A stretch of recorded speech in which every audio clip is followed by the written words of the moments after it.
Welcome back to Jersey Matters. I'm Larry Menti, and we continue our coverage of legalized recreational marijuana in New Jersey with a man who has been fighting for it for quite some time. And he's been on the show before. Thank you for coming back. Scott Rudder is the president of New Jersey Canabusiness. Thank you. I appreciate you being here. I guess, are congratulations in order yet? Almost, right? So yesterday was definitely a historic day. We passed legislation that would end cannabis prohibition.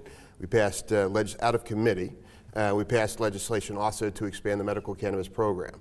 So those two things by themselves are historic for New Jersey.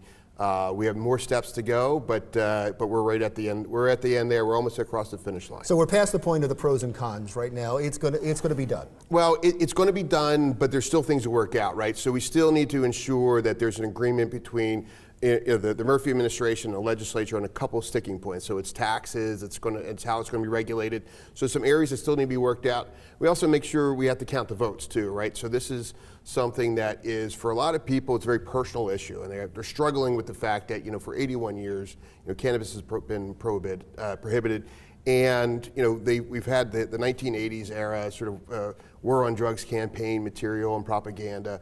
And so for all these years, we've been told this is really bad. And then all of a sudden we're saying, well, no, science is proving that this is healthier than alcohol. It's certainly healthier than opioids.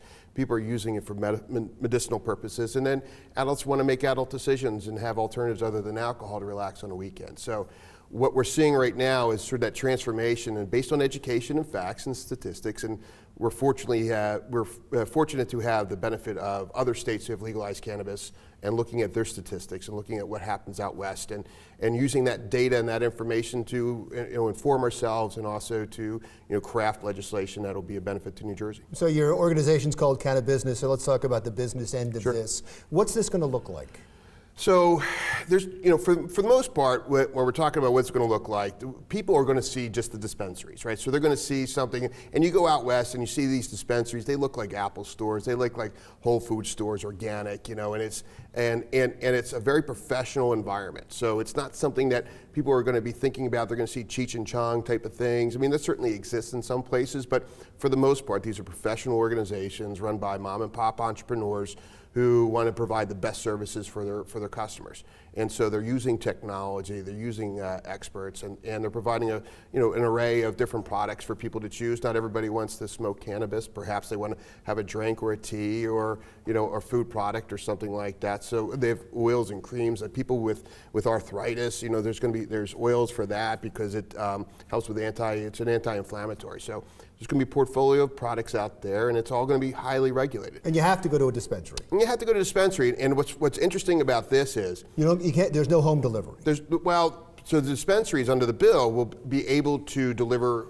to people at their home, right? So that is part of legislation. That's one of those sort of pop-up ancillary businesses that are out there right now, so that you will have as a customer, I'll have a direct relationship with the dispensary, and then have that, once that relationship is established, I can have home delivery, which is a good thing for many reasons. One, we're creating a new industry, we're creating a new opportunity, new jobs on the one hand. On the other hand, I'm going to be staying home. And you could be eliminating jobs, because at the hearing yesterday, and we're taping this right at the day after the hearing, at the hearing yesterday, there were drug dealers that got up, at least one that we know of that got up and said, you're just going to help my business. Well, no, I think you look at, one of the main objectives here is to stop people talking to drug dealers and have people start talking to small business operators. So there may be some people who want to still play in the game, but at the end of the day, it's going to be a highly regulated industry.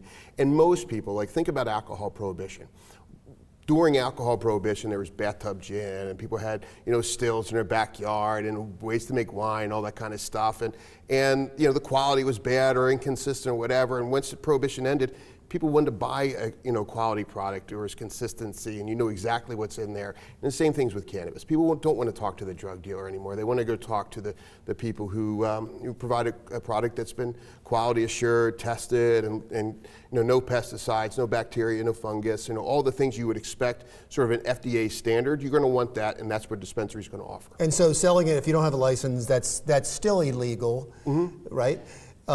You have to go to a dispensary, but what about local municipalities who say we don't want dispensaries in our community?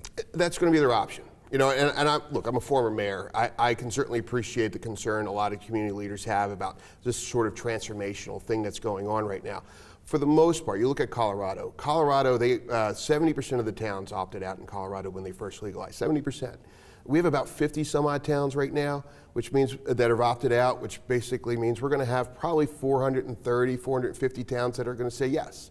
So we're going to have a lot of opportunities for the industry, but for those people who are going to be making decisions, you know, the people that are going to host a cannabis dispensary in their community, they're going to receive financial benefits from that. So the community is going to be able to add an extra tax, a 2% tax under the current law, the current proposal, a 2% tax, you know, on the product. So just like a hotel tax where they could add a little bit extra, they're going to be able to add up to 2%. And that's revenue right for the town, and that can use for whatever their purpose is, whether it's education, training for this, or just going to the general fund for property tax relief. All right, when we come back, I want to talk about how you can get involved in this new industry that is sprouting in New Jersey and how much money that industry is going to be worth when we continue our conversation with Scott Rudder, the president of Canabusiness, when Jersey Matters continues.